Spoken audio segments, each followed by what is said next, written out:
안녕하세요, 여러분.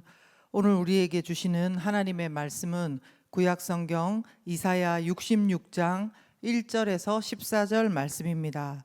함께 읽겠습니다. 여호와께서 이와 같이 말씀하시되 하늘은 나의 보좌요 땅은 나의 발판이니 너희가 나를 위하여 무슨 집을 지으랴.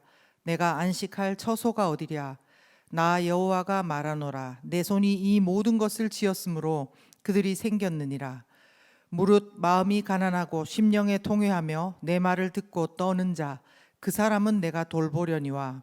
소를 잡아 드리는 것은 살인함과 다름이 없이 하고 어린 양으로 제사 드리는 것은 개의 목을 꺾음과 다름이 없이 하며 드리는 예물은 돼지의 피와 다름이 없이 하고 분향하는 것은 우상을 찬송함과 다름이 없이 행하는 그들은 자기의 길을 택하며 그들의 마음은 가증한 것을 기뻐한즉 나 또한 유혹을 그들에게 택하여 주며 그들이 무서워하는 것을 그들에게 임하게 하리니 이는 내가 불러도 대답하는 자가 없으며 내가 말하여도 그들이 듣지 않고 오직 나의 목전에서 악을 행하여 내가 기뻐하지 아니하는 것을 택하였음이라 하시니라.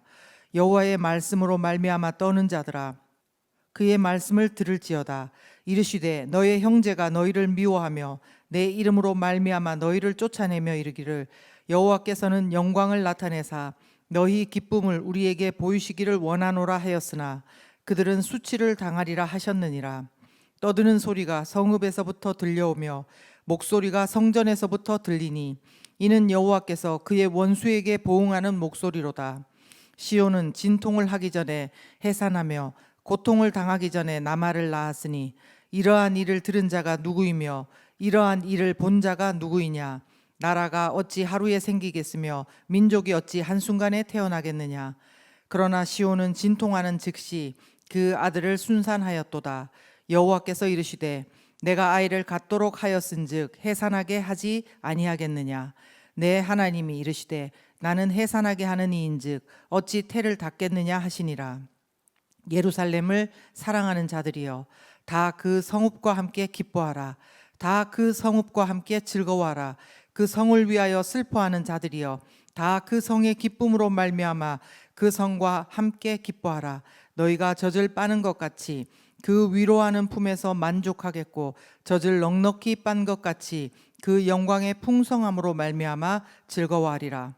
여호와께서 이와 같이 말씀하시되 보라 내가 그에게 평강을 강같이 그에게 문나라의 영광을 넘치는 시내같이 주리니 너희가 그 성읍의 젖을 빨 것이며 너희가 옆에 안기며 그 무릎에서 놀 것이라. 어머니가 자식을 위로함같이 내가 너희를 위로할 것인즉 너희가 예루살렘에서 위로를 받으리니 너희가 이를 보고 마음이 기뻐서 너희 뼈가 연한 풀의 무성함 같으리라. 여호와의 손은 그의 종들에게 나타나겠고 그의 진노는 그의 원수에게 더하리라. 아멘. 하인나 큐티 말씀 오늘도 함께 나누겠습니다. 어제 65장이 하나님의 심판 이후에 새하늘과 새 땅에 대한 약속의 말씀으로 끝이 났습니다.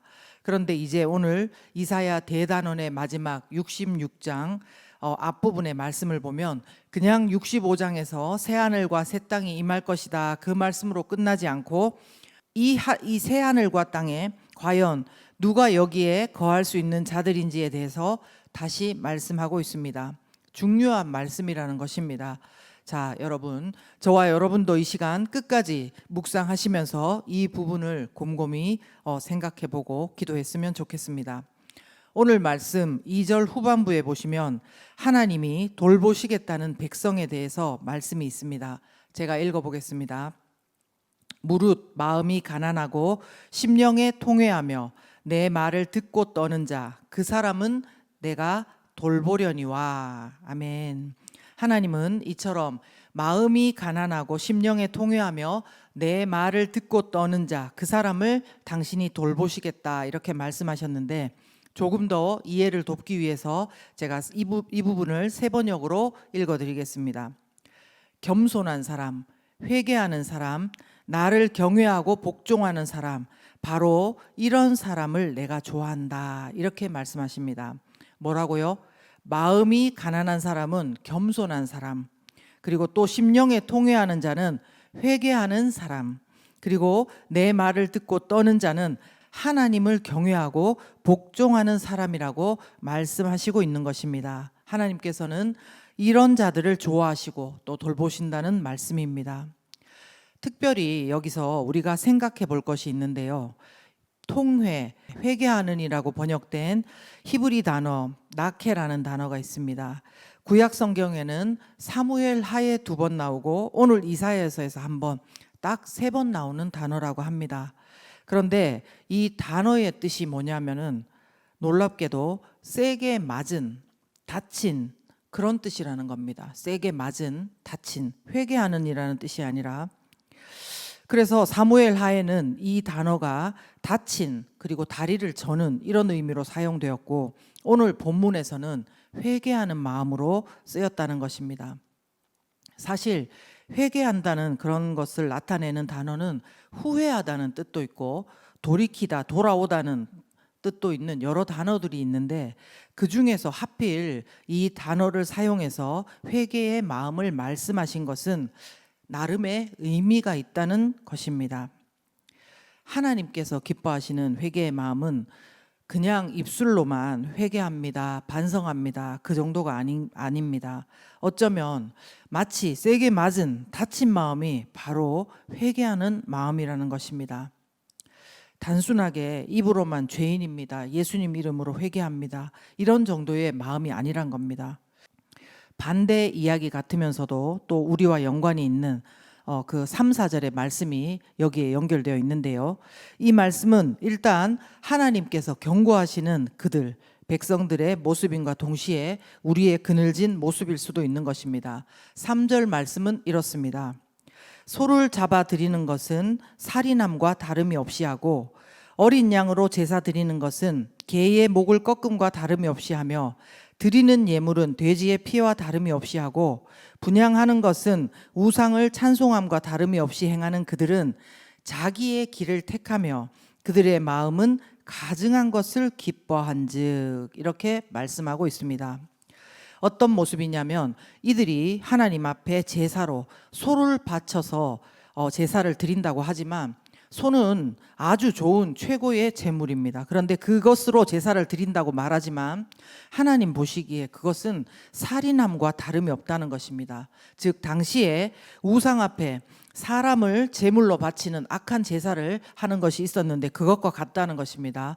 또 어린 양을 잡아서 제사를 드린다 이렇게 하지만 개의 목을 꺾는 것과 같고 부어드리는 제사를 드린다지만 우상에게 돼지피를 바치는 것과 같은 그런 자들이 있다는 말씀입니다. 이것은 겉모양으로는 분명히 하나님께 제사하고 예배하는 것 같지만 그 속마음을 보시니 3절 후반부를 보시면 실제로 그들의 마음은 우상을 진짜로 좋아하는 사람들이었다는 것입니다.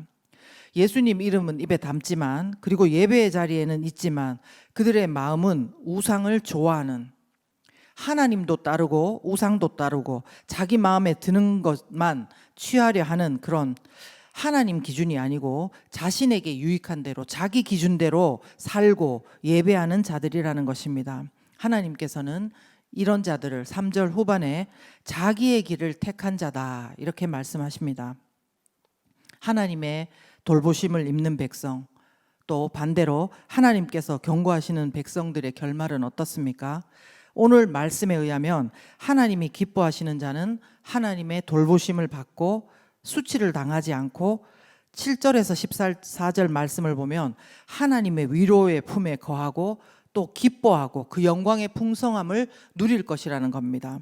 그러나 반대로 하나님이 가증히 괘씸하게 여기시는 자기의 길을 택한 자는 5절 말씀 후반부처럼 수치를 당할 것이고 14절 후반부 말씀처럼 하나님의 진노가 그에게 더하여 진다는 것입니다. 여러분, 근데 여기서 우리에게 중요한 질문들이 있습니다. 첫 번째 질문, 과연 오늘 나는 이 두 부류 중에 어디에 속하는가 하는 것입니다. 자, 그렇다면 이제 만약 내가 마음이 겸손하고 회개하고 하나님을 경외하는 사람의 부류였습니다. 그런데 오늘 보니까 이것이 변질되어 있습니다. 그렇다면 과연 나는 어제는 하나님의 돌보심을 입었는데 오늘은 하나님의 경고를 받고 수치를 당하는 자가 된 것입니까? 우리는 분명히 오늘도 말씀대로 마음이 가난하고 겸손하며 자신의 죄를 회개하고 하나님을 경외하는 삶을 살기 위해 최선의 노력을 다해야 될 것입니다. 그렇지만 이 질문처럼 전 인생을 놓고 볼 때 우리의 그 마음을 누가 자기 힘으로 평생 유지할 수 있는 사람이 있겠습니까? 그리고 사람으로서 누가 자기 자신을 하나님의 기준을 따라서 정확하게 판단할 수 있는 사람이 있겠습니까? 그런 사람은 없는 것입니다. 그래서 결국 단번에 한 번에 자신을 제물로 드리신 예수 그리스도의 피 묻은 복음이 아니면 누구도 하나님의 결론을 낼 수 없는 질문들인 것입니다. 사랑하는 여러분, 우리가 누구 때문에 하나님의 백성이 되고 누구 때문에, 무엇 때문에 우리가 하나님의 구원과 돌보심을 그리고 위로를 얻는 자가 되었습니까? 여러분 마음속으로 한번 이 시간 고백해 보시기를 바랍니다. 네, 그렇습니다. 우리의 마음이 남들보다 더 겸손하고 더 회개했기 때문에 더 하나님을 경외하고 복종해서가 아닙니다. 이런 생각은 자신들만 구원을 받는다고 생각하는 이스라엘 백성들의 오만과 같은 것입니다. 이사야 53장 6절에서도 말씀했습니다. 우리는 다 양 같아서 그릇 행하여 각기 제 길로 갔거늘 여호와께서는 우리 모두의 죄악을 그에게 예수님에게 담당시키셨도다. 아멘. 그렇죠. 다 각기 자기 길을 택해서 가는 것입니다. 그릇되게 행하면서 새하늘과 새 땅에 거하며 하나님의 구원과 돌보심을 입는 자들 누구겠습니까?